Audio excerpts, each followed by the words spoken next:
বাংলাদেশে ব্যবহৃত সিম কার্ডগুলো আপনি বিদেশি নিয়েও ব্যবহার করতে পারবেন। আর এর জন্য কিন্তু আপনাকে রোমিং করতে হবে। আর রোমিং কিভাবে করবেন সবকিছু আজকে দেখিয়ে দিব। তো যতগুলা সিম কার্ড আছে বাংলাদেশে, যে কোম্পানির সিম কার্ডগুলো সবগুলো কিন্তু আপনি নিয়ে বিদেশে ব্যবহার করতে পারবেন। আর রোমিং করার জন্য আপনি কিন্তু ডলার করতে হবে, মানে আপনি আপনার হাতে থাকা ব্যাংক কার্ডটা দিয়ে আপনি ডলার পে করবেন, মানে আপনার এক মোবাইলের মধ্যে রিসার্চ করবেন, বা আপনার যদি ব্যাংক কার্ড থাকে সেই ব্যাংক কার্ডটা জাস্ট রোমিংয়ের ক্ষেত্রে ব্যবহার করবেন, আপনার ডলার অ্যাড হয়ে যাবে, আপনার রোমিং করে নিতে পারবেন। আর রোমিং করার কিছু সুবিধা আছে এবং অসুবিধা আছে। সবচেয়ে বেশি অসুবিধাটা হচ্ছে আপনি আপনার যে বাংলাদেশের যে সিম কার্ডটা, এটা যখন বিদেশে অন্য কোনো দেশে নিবেন, নেওয়ার পরে যে আপনি এমবি মিনিট কিনবেন, এক্ষেত্রে কিন্তু অনেক টাকা বেশি কাটবে, অনেক ডলার ব্যয় বেশি হবে। আর সুবিধা হচ্ছে কি, যেমন যাদের বিকাশ অ্যাকাউন্ট আছে বা নগদ অ্যাকাউন্ট আছে, রকেট অ্যাকাউন্ট আছে, এই ধরনের অ্যাকাউন্টের যে আমরা লেনদেন করি বা সিম কার্ড ব্যবহার করি, এগুলো কিন্তু আমরা যদি রোমিং না করি তাহলে বিদেশি নিয়ে ব্যবহার করতে পারবো না। তা আপনি যদি একবার ডলার অ্যাড করে ডলার দিয়ে একবার যদি কিনে নেন, তাহলে মনে করেন সারা জীবনের জন্য আপনি রোমিং করে বিদেশে বসেও এই সিমটা ব্যবহার করতে পারবেন। তো কিভাবে কোন কোম্পানির সিমটা রোমিং করবেন সেটা দেখিয়ে দিচ্ছি। তো রোমিং করার জন্য এখানে আমি 3টা সিম নিয়েছি, গ্রামীণ, এয়ারটেল এবং মাই বিএল মানে বাংলা লিঙ্ক। তো এই 3টার মধ্যে প্রথমে আমি গ্রামীণ সিম দিয়ে আপনাদের রোমিং করে দেখিয়ে দিব। এখানে সবচেয়ে মজার বিষয় হচ্ছে আপনি মাই জিপিতে মানে আপনার গ্রামীণ সিম দিয়ে যদি রোমিং করেন তাহলে আপনার $1 যথেষ্ট। $1 হলে আপনার রোমিং করতে পারবেন। এবং এয়ারটেলের জন্য কিন্তু $2 এবং বাংলা লিঙ্কের জন্য কিন্তু আপনাকে $10 পে করতে হবে, তারপরে কিন্তু আপনি রোমিং করতে পারবেন। তো এখানে প্রথম আমি মাই জিপি দিয়ে আপনাদেরকে রোমিং করে দেখিয়ে দিচ্ছি, এবং বাকি যে এয়ারটেল এবং বাংলা লিঙ্ক সেই দুইটাকেও কিন্তু দেখিয়ে দিব। তো অ্যাপসের ভিতরে নিচে এখানে আসলে দেখতে পাচ্ছেন আপনি সার্ভিস অপশন গিয়েও আপনি খুঁজে পেয়ে যাবেন, অথবা আপনি সার্চ বক্সে এসে এখানে সার্চ করবেন রোমিং লেখে, ROAMING রোমিং। তো রোমিং লেখে আপনি সার্চ করলে এইভাবে আপনার সামনে রোমিংয়ের পুরো যে অপশনটা সেটা চলে আসবে। আসার পর আপনি নিচের দিকে দেখেন এখানে অনেকগুলা অফারও আছে। তো অফারের আমার কিছু দরকার নেই, আমি জাস্ট রোমিং যে অপশনটা এটাতে ক্লিক করব। এটাতে ক্লিক করার পর আপনাকে পরের দাফে নিয়ে যাবে, তবে নেট একটু স্লো থাকার কারণে দেরি হবে। যাই হোক, এখন এখানে দেখতে পাচ্ছেন আমার সোর্স রোমিং টাইপ, এখানে জাস্ট ক্লিক করে দেব। এখানে ক্লিক করার পর আপনার সামনে এরকম আরেকটা অপশন চলে আসবে। এখানে কিন্তু 3টা অপশন সিস্টেম আছে, যেটা হচ্ছে ভয়েস, SMS, ডাটা, এবং ভয়েস এবং ডাটা SMS প্লাস শুধু SMS। তো এখানে আমরা সব সার্ভিস একসাথে নেব। তো এখানে জাস্ট আমরা প্রথমটা অপশনটা ক্লিক করে দিলাম, দেন এখানে $1।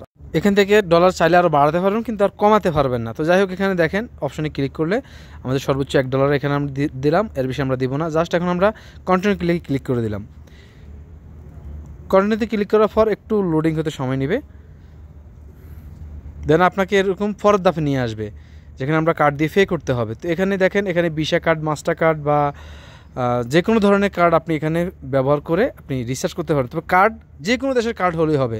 যেহেতু আমি সৌদি আরবে আছি, আমি সৌদি আরবের একটা ব্যাঙ্ক কার্ড দিয়ে দিচ্ছি। আমার অলরেডি কার্ড সেভ করা আছে, তো আমি জাস্ট আমার কার্ডটা এখানে সেভ করে দেবো। আপনার যদি কার্ড নতুন হয়, মানে বাংলাদেশের কার্ডও হয় তাহলেও হবে, তবে অবশ্যই কার্ডের পিছনের CVV কোড থাকতে হবে। তো এখানে জাস্ট আমি আমার একটা কার্ড সিলেক্ট করে দিলাম। কার্ড সিলেক্ট করার পর আমার পরের দাফে নিয়ে আসছে এখানে দেখেন টার্মস অ্যান্ড কন্ডিশনটা অন করে দেবেন, এবং দেখেন এখানে কিন্তু সিম নাম্বারটা দেখাচ্ছে, সিম নাম্বারটা দেখে নেবেন, দেন ফেতে ক্লিক করে দেবেন। ফেতে ক্লিক করার পর আপনার সামনে একটু আবার লোডিং হবে, তবে এখানে একটা কোড আসবে, মানে আমি এই ব্যাঙ্ক কার্ডটা যেই সিম কার্ড দিয়ে খুলেছি সেই সিম কার্ডের মধ্যে একটা কোড আসবে। যেহেতু আমি সৌদি আরবের টিকমু খুলছি এবং আমার এই সিমটাও অন্য একটা মোবাইলের মধ্যে, সেখানে একটা কোড আসবে, সেই কোডটা আমি এখন এখানে দিয়ে দেবো।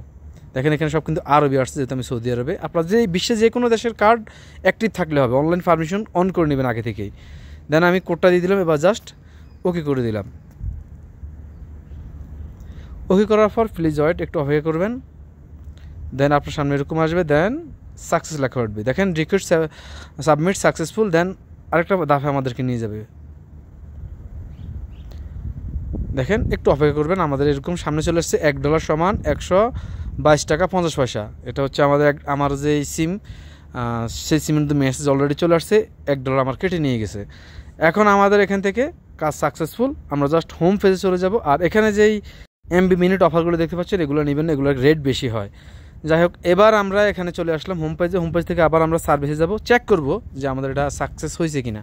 জাস্ট আমরা আবারও রোমিংয়ের মধ্যে চলে আসছি। দেখেন রোমিংয়ের মধ্যে আসার পর আমার এখানে দেখাইতেছে সাকসেস হয়ে গেছে, মানে আমার রোমিং এটা সাকসেস হয়েছে। তো সাকসেস না হলে কিন্তু আমার এই অপশনটা আসতো না, বা এই $1 সমান এত টাকা এটা আসতো না। তো এবার দেখে দিচ্ছি অন্য সিম। এয়ারটেল সিস্টেমটা দেখানোর জন্য তো আমি চলে যাব প্রথমে এয়ারটেল সিমে, অ্যাপসের মধ্যে।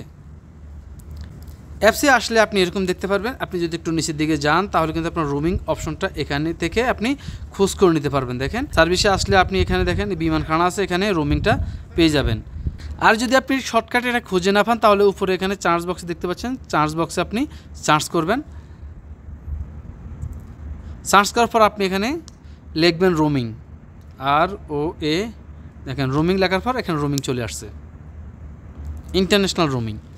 এখানে জাস্ট আপনি কি করবেন, এখানেও সেম একই রকমভাবে অনেকগুলা রেডিমেড প্যাকেজ আছে, অফার আছে, এগুলোর দরকার নেই। আমরা জাস্ট রোমিং করবো, সেক্ষেত্রে আপনি জাস্ট এখানে অ্যাক্টিভে ক্লিক করবেন। অ্যাক্টিভে ক্লিক করার পর এখানেও কিন্তু সেম একই রকমভাবে আপনার ইমেল আইডি দিয়ে দিবেন। ইমেল আইডি দেওয়ার পর আপনার এখানে প্রসেস লেখাটা বেশি উঠবে, আপনি প্রসেসে ক্লিক করবেন। প্রসেসে ক্লিক করার পর এখানে আপনি কত ডলার দিবেন সেটা ধরুন আমি $1 দেই, $1। এখানে কিন্তু $1 নিতেছে না, নিবে না, কারণ এখানে আমাদের এখানে লেখা আছে সর্বনিম্ন $2 লাগবে। তা আমরা এখানে $2 দিয়ে দেবো। $2 দেওয়ার পর দেখেন এখন প্রসেসটা এটা অপশনটা এসছে, আমরা জাস্ট প্রসেসে ক্লিক করব। এয়ারটেল সিমের আমার পরবর্তী দাফে নিতেছে না, আমার শুধু নেটওয়ার্কের সমস্যা দেখাইতেছে। তো যাই হোক, এয়ারটেল সিমেরও কিন্তু সেম একই রকম পরের দাফে আপনার ব্যাঙ্ক কার্ড চাইবে, ব্যাঙ্ক কার্ডের তথ্যটা দিলে আপনার ব্যাঙ্ক কার্ড থেকে টাকা নিয়ে যাবে এবং আপনার রোমিং হয়ে যাবে।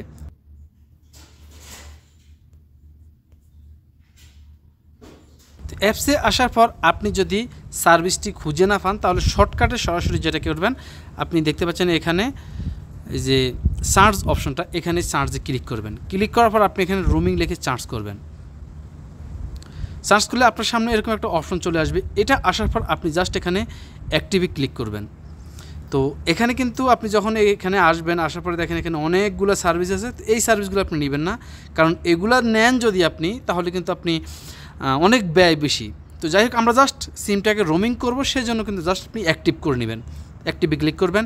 অ্যাক্টিভে ক্লিক করার পর আপনার এখানে ইমেল আইডি, আপনার পাসপোর্ট নাম্বার বা পাসপোর্ট এক্সপায়ার ডেট, দেন রোমিং, আপনি কত ডলার রোমিং করবেন। এখানে কিন্তু সর্বনিম্ন দেখতে পাচ্ছেন একটু নিচে দিকে যদি আমরা আসি, USD মানে এই বাংলালিংক সিমের ক্ষেত্রে আপনি সর্বনিম্ন $10 কিন্তু আপনাকে পে করতে হবে, যেটা বাংলাদেশের টাকায় প্রায় 1227 টাকা হবে। $10 সমান 1227। তো এখানে সব কিছু আপনি দেওয়ার পর জাস্ট এখানে টিক মার্কে ক্লিক করে সব কিছু দিয়ে অ্যাক্টিভে দিলে আপনার ব্যাঙ্ক কার্ডের নাম্বার চাইবে। সেই ব্যাঙ্ক কার্ডের আপনি বাংলাদেশের হোক, বিদেশের হোক, বিশ্বের যে কোনো দেশের ব্যাঙ্ক কার্ড হলেই হবে, কোনো সমস্যা নাই। আপনি জাস্ট পে করলে আপনার টাকাটা অ্যাকাউন্টে চলে আসবে, রোমিং হয়ে যাবে। এটা হচ্ছে বাংলালিংকের সিস্টেমটা। এটা যারা এখনো চ্যানেলটিকে সাপোর্ট করে না, সাপোর্ট করতে সাবস্ক্রাইব করে দিন এবং বেল আইকন অন করে দিন, তাহলে এরকম নতুন সব ভিডিও সবার আগে আপনার কাছে পৌঁছে যাবে।